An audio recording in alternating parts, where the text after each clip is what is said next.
सभी को नमस्कार। आप सभी का वेलकम है। रीट लेवल 2 इंग्लिश का जो पेपर हुआ है, जैसा कि आप सभी को पता है कि काफ़ी लेंथी पेपर है और काफ़ी टाइम टेकिंग पेपर था। कई सारे स्टूडेंट्स के क्वेश्चंस भी रह गए हैं, वो पूरा सोल्व कर ही नहीं पाए।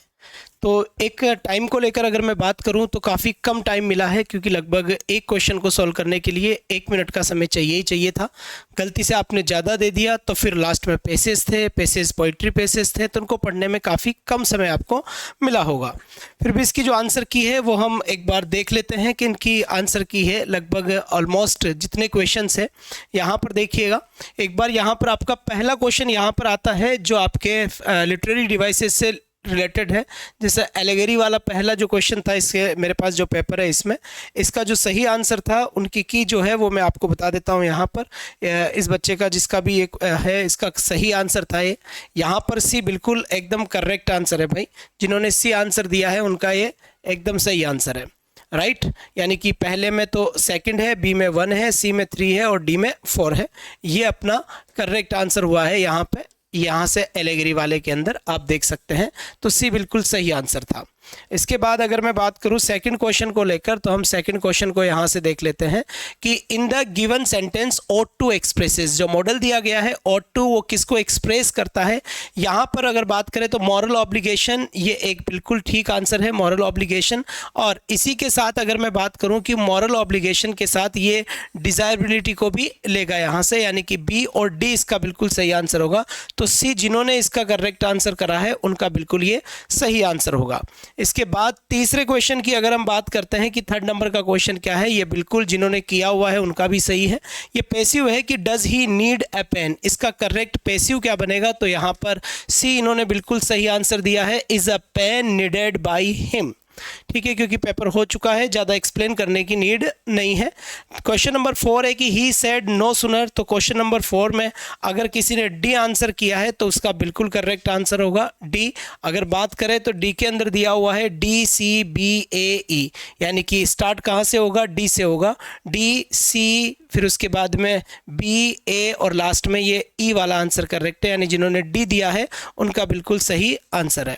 इसके बाद क्वेश्चन नंबर 5 को हम देखते हैं कि क्वेश्चन नंबर 5 यहाँ से सही आंसर क्या होगा।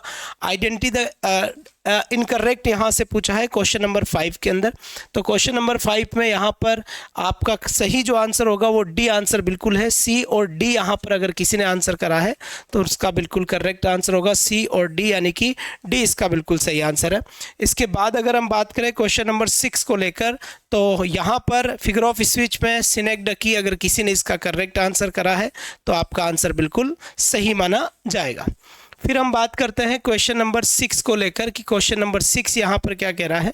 देखिएगा यहाँ पर क्वेश्चन नंबर 6 यहाँ से ये रहा, यहाँ पे सिनेक्डकी हो गया। 7 की बात करते हैं कि 7 क्या है, convert the following sentence into reported speech. He said to me what is your planning, ऐसा यहाँ पर दिया हुआ है व्हाट इज योर प्लानिंग। 7 के अंदर आप ए आंसर अगर किसी ने किया है, जिन्होंने भी किया है इनका आंसर बिल्कुल सही है, तो यहाँ पर ए बिल्कुल करेक्ट आंसर था। अगर आपने भी ए किया है तो उनका बिल्कुल सही, सटीक और बढ़िया आंसर है साहब। इसके बाद 7 के बाद हम बात करें तो 8 को लेकर, तो क्वेश्चन नंबर 8 क्या कहता है यहाँ पर, ये भी देख लेते हैं। यहाँ पर क्वेश्चन नंबर 8 इडियम्स का क्वेश्चन है, to flog a dead horse. इसमें बी बिल्कुल सही आंसर है, जिन्होंने बी इसका करेक्ट आंसर किया है उनका ये आंसर बिल्कुल सही है। इसके बाद क्वेश्चन नंबर 9 की तरफ चले, identify the synonym of cure. देखिए यहाँ पर स्ट्रेट तो नहीं है, लेकिन ऑड और यहाँ पर रेड दिया गया है, ये बिल्कुल सही है, यानी कि बी और डी सही आंसर है। तो बी और डी किस में है, बी और डी इसमें है। इसके बाद बी और डी इसमें भी नहीं है, इसमें भी नहीं है।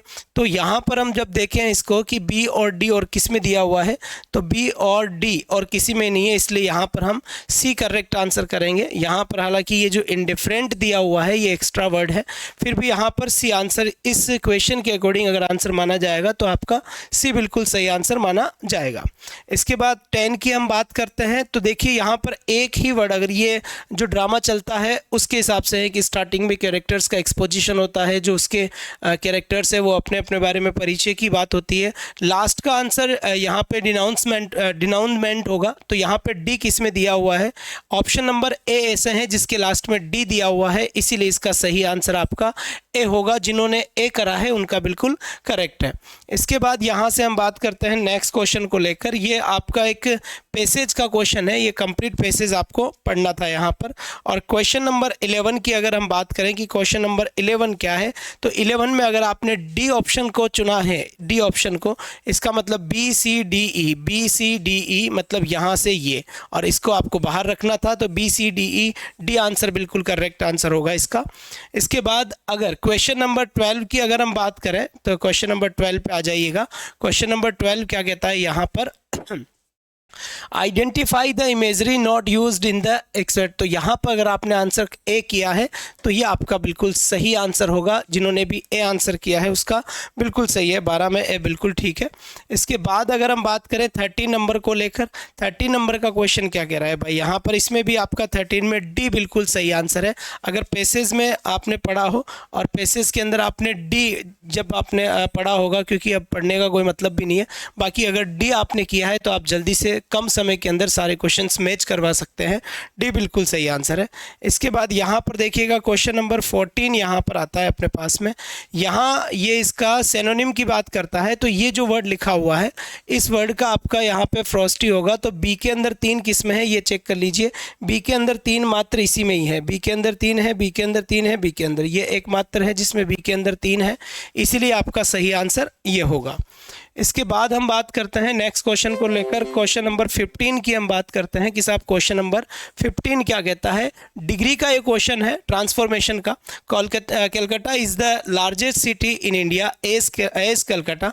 तो यहाँ पर देखिएगा इसका जो सही आंसर होगा ये एज कलकत्ता से स्टार्ट हो रहा है लास्ट के अंदर, तो पहले क्या आएगा ये हमें बताना है। तो 15 का जो करेक्ट आंसर है वो आपका डी बिल्कुल सही आंसर होगा। यहाँ पर डी अगर आपने दिया है तो आपका आंसर क्या होगा, सही होगा। इसके बाद 16 नंबर के क्वेश्चन की हम बात करते हैं कि 16 नंबर का क्वेश्चन क्या है।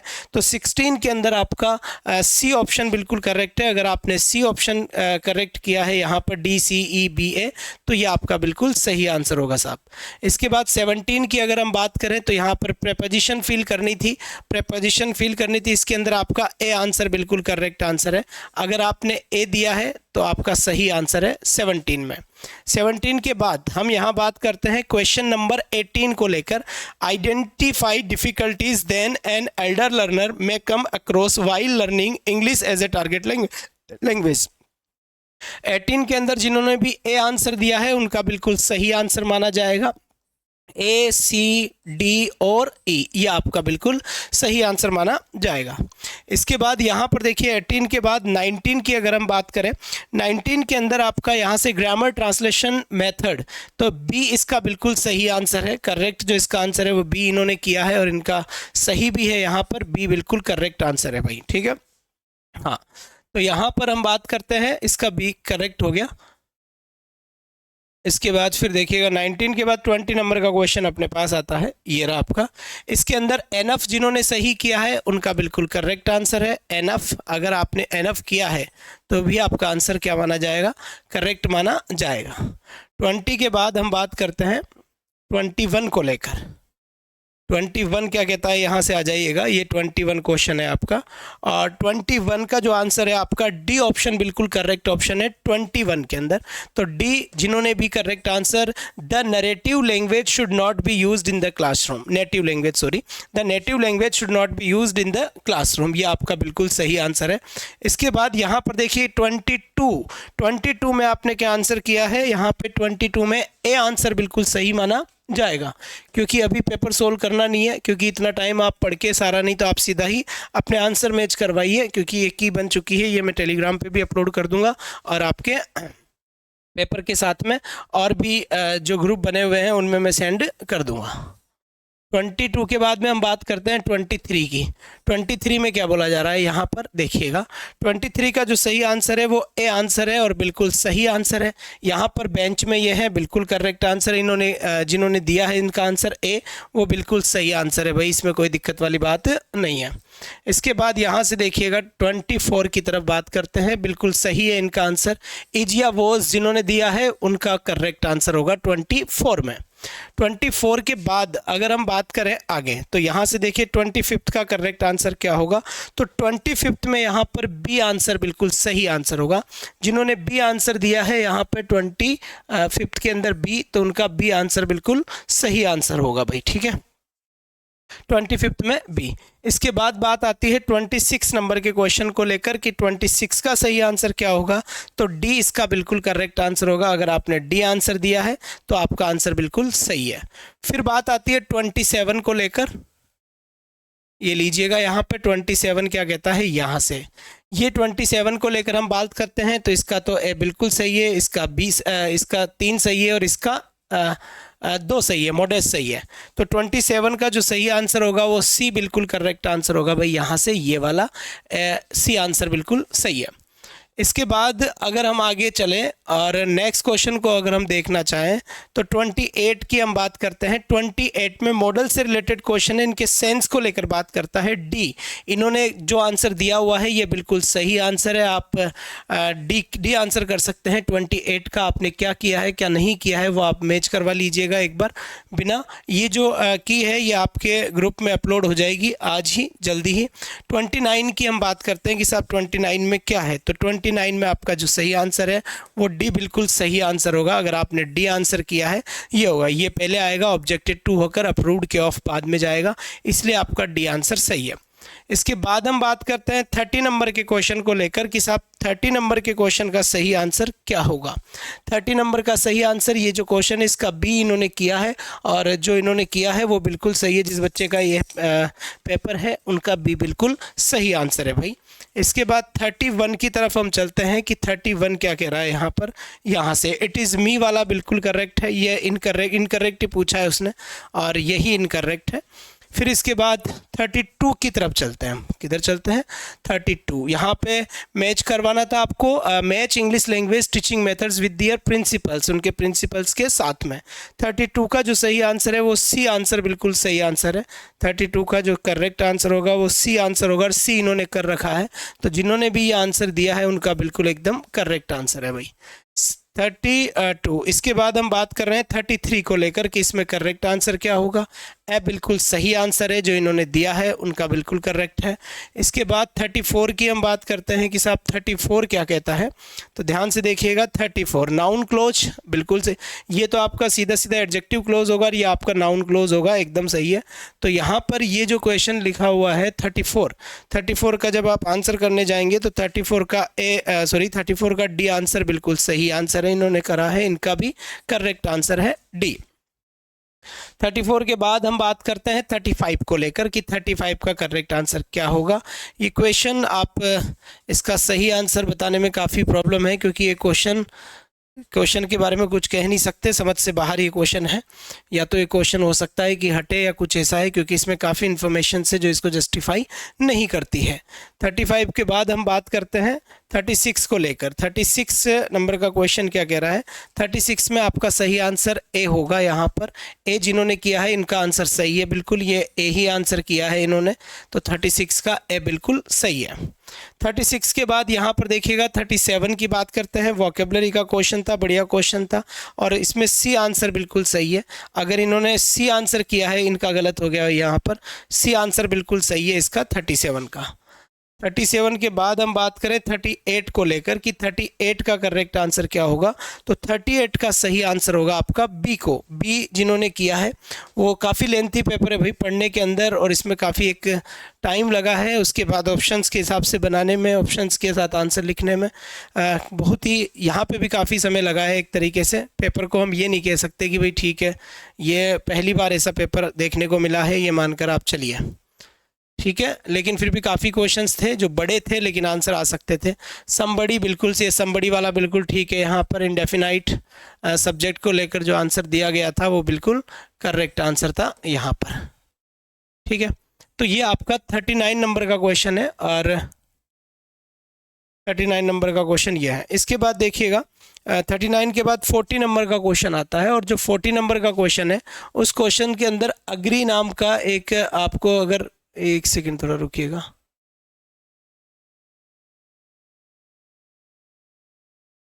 ओपन विथ, चलिए 40 नंबर का क्वेश्चन के वापस से देखते हैं थोड़ा सा। यहाँ पर देखिए ये क्वेश्चन हो गया, ये रहा 40 नंबर का क्वेश्चन। इसका आंसर सी अगर आपने दिया है तो आपका सही आंसर है। 30 के अंदर सॉरी 39 और 40, बिल्कुल 40 के अंदर आपका सी आंसर करेक्ट है। इसके बाद हम बात करते हैं 41 को लेकर। 41 का सही आंसर क्या होगा, यहाँ से पेपर आप देख सकते हैं। ये इस पेपर के अकॉर्डिंग ये जो स्टूडेंट मैक्स एंड एरर वाला जो क्वेश्चन था, आप इसको देख लीजिए एक बार। क्वेश्चन क्या कह रहा है, match the observation from communication language teaching यानी CLT classroom with their underlying principles, ये कहने की कोशिश यहाँ पर करी जा रही है। तो 41 का जो सही आंसर होगा वो 41 का करेक्ट आंसर दिया हुआ है बी। तो यहाँ पर इसका जो सही आंसर होता है वो बी बिल्कुल सही आंसर है, ए आंसर इसका नहीं होगा। इसके बाद नेक्स्ट क्वेश्चन की तरफ आ जाइएगा आप। 41 के बाद 42 क्या कहता है, जो एक ही पेज पे एक ही क्वेश्चन है। यहाँ से देखिए रिलेटिव प्रोनाउन आपसे फील करवा रहा है। यहाँ पर इजी क्वेश्चन था, इसमें कोई बहुत ज़्यादा नहीं थी चीज़ें। और 42 का बी आंसर है जो इनका बिल्कुल सही है, करेक्ट आंसर है बी, एकदम सही। फिर यहाँ से देखिएगा 43 पे हम बात करते हैं कि 43 इससे आप पहचान सकते थे to run away correct answer था। 43 के हिसाब से आपका ए आंसर बिल्कुल करेक्ट आंसर होगा। इसमें आपका सही आंसर ए है, ना कि बी है। फिर यहाँ पर देखिए 43 के बाद 44 की हम बात करते हैं कि 44 का सही आंसर क्या होगा। तो 44 में सी इन्होंने दिया है और इनका आंसर सही भी है, 43 का सी। और 43 के बाद हम बात करते हैं 44 को लेकर।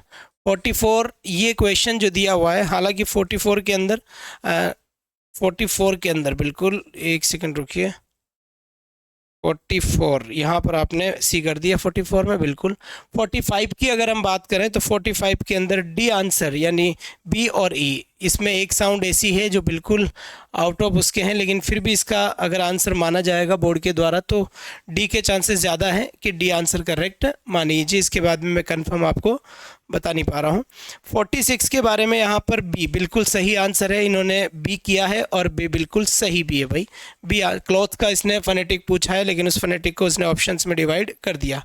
फिर बात आती है 47 को लेकर, arrange the activities related to grammar translation method. 47 का जो सही आंसर है वो सी आंसर। अगर आपने सी आंसर, इन्होंने सी किया है, इनका आंसर सही है, और अगर आपने भी सी किया है तो फिर आपका भी सही है। फिर बात करते हैं कि साहब 48 क्या कहता है यहाँ पर। 48 यहाँ से कि कौन सा फ्रेजल वर्ब नहीं है, तो ये आपका होल्ड इन, बी आंसर अगर आपने किया है तो बिल्कुल आपका सही जवाब होगा, नो प्रॉब्लम। तो बी ओनली यानी कि ए आंसर सही है भाई इसका ना, ऑप्शन में पूछा है तो ये सही होगा। फिर हम बात करते हैं 49 को लेकर कि 49 यहाँ पर आ जाइएगा। ये देखिए 49 मैच करवा रहा है, मैच लिस्ट आपका ईयर का, आई का, टीथ का, टंग का। टीथ ये हो गया, टंग ये हो गया, और ईयर ये हो गया और आई ये हो गया, बिल्कुल सही है। तो 49 का सी इनका सही है, जिन्होंने सी किया है उनका एकदम करेक्ट आंसर माना जाएगा। फिर बात आती है 50 क्वेश्चन को लेकर। 50 का डी बिल्कुल, जिन्होंने डी किया है इनका वो सही आंसर है। आई बैग्ड वाले के अंदर डी जिन्होंने भी किया है उनका करेक्ट ऑप्शन है भाई, D C A B E. फिर इसके बाद देखिएगा 51 क्या कहता है। 51 की अगर मैं बात करूं यहाँ से 51, चलिए इसको आप थोड़ा सा स्किप किया है मैंने क्योंकि इसमें थोड़ा सा प्रॉब्लम थी, इसको देखा जाएगा, बाकी फिर आपको बता देंगे भाई 51। इसके बाद फिर देखिए 132 क्या कहता है। 132 के अंदर अगर आपने ए आंसर दिया है तो आपका बिल्कुल सही आंसर है, ए आंसर बिल्कुल सही है। और इसी के साथ 33 की हम बात करें तो इसके अंदर डी ये पार्टिसिपल जो दिया हुआ है इसको गलत मानकर बिगेन अपना करेक्ट आंसर था, डी ओनली यानी कि ए आंसर बिल्कुल सही होगा। और इसकी हम बात करें 134 का आंसर अगर आपने बी दिया है, बी और डी, तो बिल्कुल करेक्ट है। बी और डी यानी कि आपका बी ये हो गया और डी आपका ये फेरेनोलॉजी हो गया। तो बी और डी जिसने भी दिया है बी आंसर बिल्कुल करेक्ट है भाई, 134 के अंदर बी। फिर इसके बाद 135 की हम बात करते हैं कि 135 का करेक्ट आंसर क्या होगा। तो गर्ल्स स्कूल ये बिल्कुल सही जवाब है, पजेसिव का अपोस्ट्रोफी एस का करेक्ट यूज इसी में ही हुआ है। फिर 36 की हम बात करते हैं कि इनमें से करेक्ट कौन कौन से हैं 36 के अंदर। तो ए आंसर बिल्कुल सही है, ए सी ई ये तीनों ही करेक्ट थे, इसीलिए आपका सही आंसर ए हुआ है भाई यहाँ पर। इसके बाद अगर हम बात करें 137 को लेकर, 137 में आपका जो सही आंसर है वो आपका वरंट और वुड बिल्कुल करेक्ट आंसर होगा। तो यहाँ से आपका बी इज़ राइट आंसर। फिर अगर मैं आपसे बात करूं यहाँ पर, तो इसका आपका एडजेक्टिव होगा। इसे एक से आपको पता लग जाएगा कि पहले में 4 किस में है, तो पहले में 4 एक सी ऑप्शन में है, इसीलिए आपका सी ऑप्शन इसका करेक्ट आंसर होगा 138 में सी। फिर देखिएगा यहाँ पर इसका वन वर्ड पूछा गया था, कम्युनिक बिल्कुल सही आंसर है। 139 के बाद 140 पूछा गया है। 140 ओमनियस, ओमनिबस, ओमनिवोर, खाने वाला। तो यहाँ से जो आपका सही वन स्टेप आंसर निकल सकता था ये भी आपका। 140 के अंदर जो क्वेश्चन पूछा गया है वो डी बिल्कुल सही आंसर है, यानी कि ये आंसर बिल्कुल सही है डी ऑप्शन के अंदर। फिर 140 के बाद 141 की हम बात करते हैं। 141 कंडीशनल सेंटेंस आपको मैच करवाने थे, ये भी बड़ा इजी क्वेश्चन था 141 के अंदर, और इसमें सी अगर आपने आंसर दिया है तो आपका आंसर बिल्कुल करेक्ट है। क्यों, ये भी आप देख सकते हैं, क्योंकि ये ठीक था, इसमें कोई ज़्यादा आपत्ति नहीं थी, आप देख पा रहे हैं। देखिए किसी भी एक को अगर आप कर लेते हैं, if you heat ice it, तो इसमें सही आंसर होगा मेल्ट्स, यानी कि एक मतलब 4 में 1 देखना है तो 4 में 1 केवल इसी में है और इसमें भी है, पर सही आंसर आपका ये होगा। दूसरा देख सकते हैं, if you tell him the story, इसका मतलब विल मेल्ट, सी के अंदर 2 आंसर होगा, तो जब सी के अंदर आप 2 देखोगे तो ये आपका सही आंसर हो जाएगा सी। ये आपका पेसेस था, दोस्त प्रिपेयर हु ग्रीन वॉर्स वाला। तो यहाँ पर जो सही आंसर था वो इसके अंदर ए और बी आपका सही आंसर माना जाएगा, ए और बी, यानी कि बी आंसर बिल्कुल सही माना जाएगा इसका। यहाँ पर थोड़ा सा डाउट है कि आपका ये भी आंसर हो सकता है, और वैसे इसका जो मीनिंग निकल के आता है वो आपका डी आंसर है। तो ए या डी में से जो करेक्ट आंसर होगा वो एक ही माना जाएगा, बोर्ड का ही इंतज़ार करना पड़ेगा इसके अंदर। तो यहाँ पर ए और डी, तो फिलहाल यहाँ के लिए हो सकता है कि ओनली ए आंसर हो, और हो सकता है कि आपका, क्योंकि डी तो फिर इसमें है, तो फिर सी तो वैसे ही गलत है, बिल्कुल सही है, फिर इसमें ए ही आंसर मानेंगे, क्योंकि ऑप्शन से आइडिया लग जाएगा आपका ए। इसके बाद 141 ग्रीन वॉर्स की बात करता है, तो एनवायरमेंटल डिस्कशन की सी ऑप्शन बिल्कुल करेक्ट है। एनवायरमेंटल डिस्ट्रक्शन सिविलाइज्ड बिल्कुल करेक्ट है। इसके बाद अगर हम बात करें आगे, तो नेक्स्ट क्वेश्चन मस्क रोजेस का मीनिंग पूछा है यहाँ पर, या मस्क रोजेस के अंदर which imaginary does the phrase fair musk rose blooms, किस टाइप की चीज़ें इसके अंदर यूज़ हुई है लिटरेरी डिवाइसेस को लेकर। तो दिख रही है तो विजुअल भी है, और उनके साउंड्स, खुशबू, स्मेल की बात है, इसलिए बी और सी आंसर होगा। तो सी आंसर बिल्कुल करेक्ट है, जिन्होंने सी ऑप्शन करा है उनका ये सही आंसर होगा। इसके बाद यहाँ पे शिप का मतलब लिविंग बीइंग्स होता है, तो एक के अंदर आंसर 3 होगा, एक के अंदर 3 केवल एक ही ऑप्शन में दिया हुआ है, इसीलिए आपका सही आंसर बी होगा भाई इसमें। इसके बाद फिर हम बात करें नेक्स्ट क्वेश्चन को लेकर, तो इसके अंदर देखिए, इसके अंदर सबसे पहले नेचुरल से स्टार्ट होगा, नेचुरल, और फिर इमेज, सी और एक इसमें है, डी ऑप्शन में है। तो 147 का जो करेक्ट आंसर है वो डी बिल्कुल करेक्ट आंसर हुआ, जिन्होंने डी दिया है उनका एकदम सही आंसर है। इसके बाद देखिएगा 148 की हम बात करते हैं कि 148 में क्या आंसर है, तो इसका आंसर डी बिल्कुल करेक्ट है। अगर आपने डी दिया है इसका आंसर, क्योंकि पैसेज फर्स्ट की हम बता नहीं पाए थे, तो दोबारा इसका सोल्यूशन आपके सामने है, डी आंसर आपने दिया है तो बिल्कुल ये सही आंसर होगा। 149 के अंदर करेज और सेल्फ रिलायंस, यानी बी और डी किसमें है, तो बी और डी इसमें है, तो आपका ए आंसर बिल्कुल करेक्ट आंसर होगा, करेज और सेल्फ रिलायंस वाला, तो बी डी बिल्कुल करेक्ट आंसर है। इसके बाद 15 यहाँ अगर मैं बात करूँ द राइटर्स ट्यून कैसी एडमायरिंग और रियलिस्टिक है, तो यहाँ पर ए और डी किस में दिया हुआ है, सी ऑप्शन में दिया हुआ है ए और डी को लेकर। तो लगभग आपके ये सारे क्वेश्चन से 35 नंबर का जो क्वेश्चन है उसके लिए थोड़ा सा वेट करना पड़ेगा, और एक क्वेश्चन और है उसमें भी थोड़ा वेट करना ही पड़ेगा। फिर भी अगर देखते हुए 1-2 दिन में जैसा भी कुछ आइडिया लगता है, कोई क्वेश्चन अगर होता है तो आपको ज़रूर बता दिया जाएगा। Thank you so much, thank you.